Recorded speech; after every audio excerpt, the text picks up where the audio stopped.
Welcome dear students.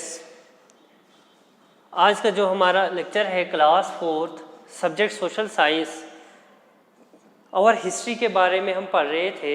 ठीक है, तारीख के बारे में पीछे आपने पढ़ा था। ठीक है, एंशंट हिस्ट्री के बारे में थोड़ा, जैसे इंडस वैली सिविलाइजेशन के बारे में आपने जाना। आज का जो हमारा नेक्स्ट टॉपिक है वो है कौन सा? आर्यंस। आर्यंस कौन लोग थे, कहाँ से आए थे, ठीक है, और ये कहाँ पे सेटल हुए, इनके बारे में जानेंगे। Aryans around 1500 BCE some tribes migrated in groups from Central Asia. They were known as the Aryans. बता रहा है कि 1500 BCE में बिफोर कॉमन एरा BC, ठीक है, some tribes migrated, कुछ जो कबीले जो है माइग्रेट होके आए। ठीक है, कहाँ से? माइग्रेट इन ग्रुप्स में आए फ्रॉम सेंट्रल एशिया से। ठीक है, they were known as the Aryans, उनको आर्यंस कहा जाने लगा। This group came to India, ये जो ग्रुप थे ट्राइब्स के, ये हिंदुस्तान आए एंड सेटल, और कहाँ पे सेटल हुए? North west frontier province and Punjab, जो शुमाली मगरबी सरहद है उस इलाके की, और पंजाब के अंदर ये सेटल हुए। Which was then called the Sapta Sindhu reason of 7 reverse, जिसको बाद में सप्ता कहा जाने लगा, सिंधु, जिसका मतलब होता है इलाका 7 दरिया जहां से बहते हुए, region of 7 rivers. They drove away Dasas और Dasyus living in north India, उन्होंने ड्रो कहते हैं, दे ड्रो अवे, निकाल दिया वहां से दासास और दस्यूस। दासास और दस्यूस किनको कहा जाता है? किन लोगों को?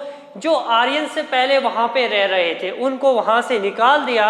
ठीक है, और लिविंग इन नॉर्थ इंडिया, जो शुमाली भारत में रह रहे थे, they lived for their many centuries, वो वहां पे बहुत से सदियों तक रहे। सेंचुरीज कहते हैं सदी को, पीरियड ऑफ 100 ईयर्स, उसको सेंचुरी कहा जाता है, और डेकेड कहा जाता है पीरियड ऑफ 10 ईयर्स को। ठीक है, and later build settlements along the Ganga and Yamuna reverse, और बाद में वो कहाँ पे सेटल हो गए? गंगा और यमुना रिवर्स के साथ में। ठीक है, they grew crops and domesticated animals, वो क्या है? वो उन्होंने क्रॉप्स उगाना शुरू कर दिए। ठीक है, और जानवरों को पालना, डोमेस्टिकेट करना शुरू कर दिया। They believed in an open air ceremonies and sacrifice, वो क्या, उनका यकीन था कि जो भी सेरेमोनीज करते थे, फंक्शंस करते थे, वो ओपन एयर, खुले में करते थे, और सेक्रीफाइस, कुर्बानियाँ भी वो खुले में करते थे। ठीक है, the Aryans were the first to write in Sanskrit, Aryans जो थे वो पहले थे जिन्होंने संस्कृत में लिखा। ठीक है, मैनी ग्रेट बुक्स, जो बहुत सारी जो बड़ी बड़ी किताबें हैं, जैसे कि वेदास, उपनिषद, रामायण, महाभारता, ठीक है, ये बहुत सारी जो बुक्स है ये उसी वक्त में लिखी गई। किस वक्त में? आर्यंस के टाइम में, ड्यूरिंग दिस पीरियड, इस पीरियड के अंदर। ठीक है, these books are helpful in understanding the people and civilization at that time, ये बुक्स जो उन्होंने उस टाइम लिखी थी संस्कृत में, ये मददगार साबित हो गई। ठीक है, मीन्स उस वक्त के लोग किस तरह रहते थे, क्या करते थे, तो उनसे पता चलता था। ठीक है, उन बुक से, उससे हमें फायदा मिला। Vedas were written during this period, बता रहा है कि वेदास जो है इसी पीरियड में लिखा गया, और इसीलिए इसको वैदिक एज भी कहा जाता है। ठीक है, तो ये था आर्यंस के बारे में। अब है महाजनपदास। ठीक है, अब ये महाजनपदास क्या होता है? A number of kingdoms and republics emerge across the Indo Gangetic plains and southern India, बता रहे बहुत सारी जो सल्तनतें हैं, किंगडम्स हैं, जो इमर्ज वजूद में आई गंगेटिक प्लेन्स और सॉदर्न इंडिया के अंदर, मीन्स गंगा के जो प्लेन्स है वहाँ पे, और जनूबी हिंदुस्तान में। ठीक है, ड्यूरिंग दिस पीरियड, इस पीरियड में क्या हुआ, इस वक्त में क्या हुआ? 16 महाजनपदास मीन्स किंगडम्स। ठीक है, 16 किंगडम्स जो है वजूद में आई शुमाली भारत में। देवर, वो कौन कौन सी थी? एक थी अंगा, मगध, वजी, माला, काशी, कोशाला, वत्सा, कुरु, पंचला और बहुत सारी, टोटल ये कितनी थी 16 किंगडम्स थी, ठीक है, जो वहाँ पे शुमाली भारत में वजूद में आई थी, ठीक है। तो ये था महाजनापदास के बारे में।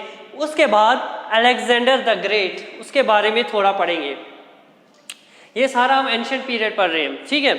Alexander the Great in the 14th century, 14वीं सदी में क्या हुआ, 14th सेंचुरी में क्या हुआ, the Greeks and the Iranians fought for the supremacy over the world.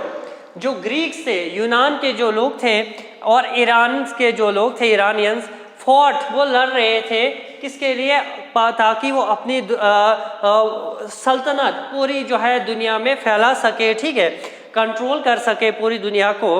Under the leadership of Alexander of Macedonia, बता रहा है किसकी लीडरशिप में, अलेक्जेंडर द ग्रेट जो मैसिडोनिया का था।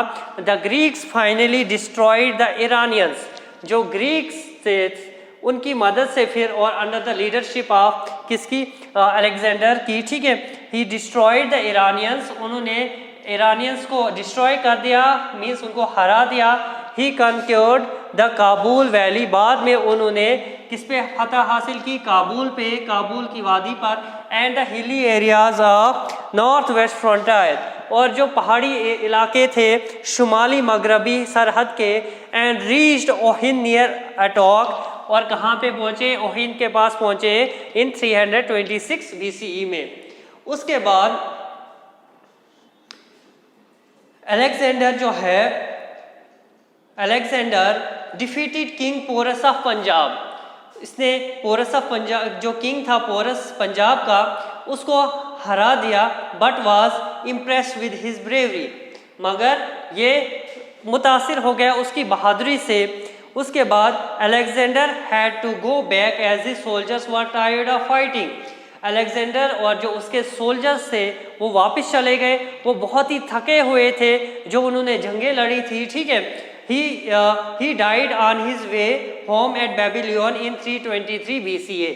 क्या बता रहा है कि वो कहाँ पे जो उसकी डेथ हो गई, रास्ते में ही हो गई, बेबीलोन जो घर के लिए जा रहा था 323 BC में।